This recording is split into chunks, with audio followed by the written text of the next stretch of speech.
Xin chào các bạn, mình là Thái Minh, học lớp 2A1. Hôm nay mình sẽ gấp con vẹt bằng giấy thủ công hình vuông. Chúng ta cần chuẩn bị một tờ giấy hình vuông với một cái bút chì, một cái thước kiểm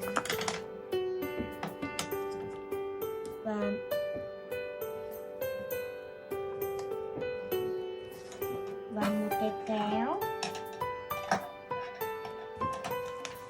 Đầu tiên chúng ta cần phải gấp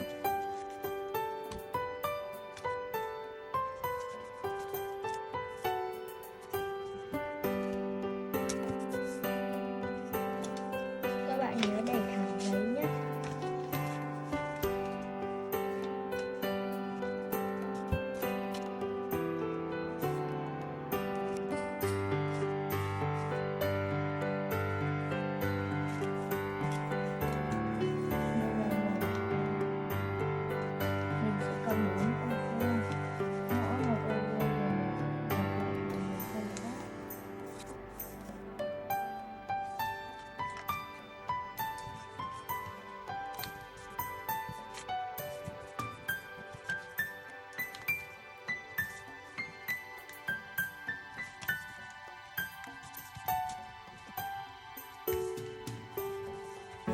Giờ chúng ta sẽ gấp một phần nhọn mà chúng ta đã gấp với một phần nhọn nữa.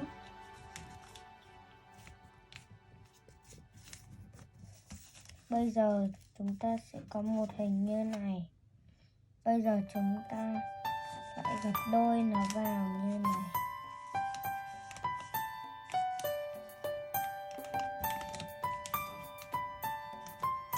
Bây giờ là đến bước gập mỏ con vẹt. Chúng ta cần để thẳng, rồi sau đó mình vuốt rồi mình kéo lên. Bây giờ thì mình lấy bút kẻ và bút chì, mình kẻ theo cái đường mà mình đã cắt.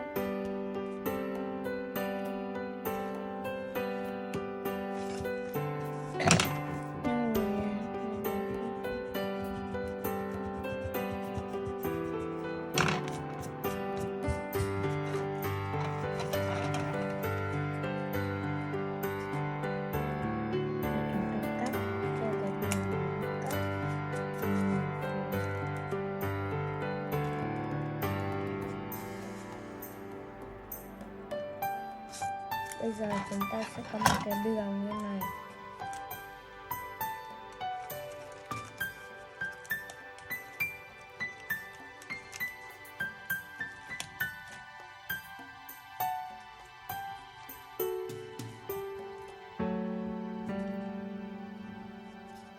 Bây giờ chúng ta vớt cái này lên.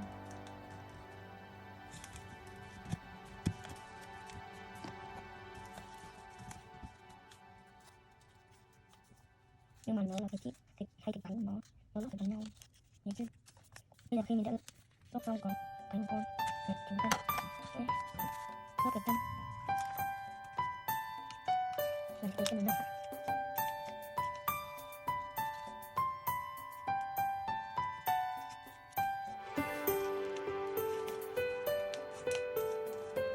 Xong bây giờ chúng ta sẽ có một con chim.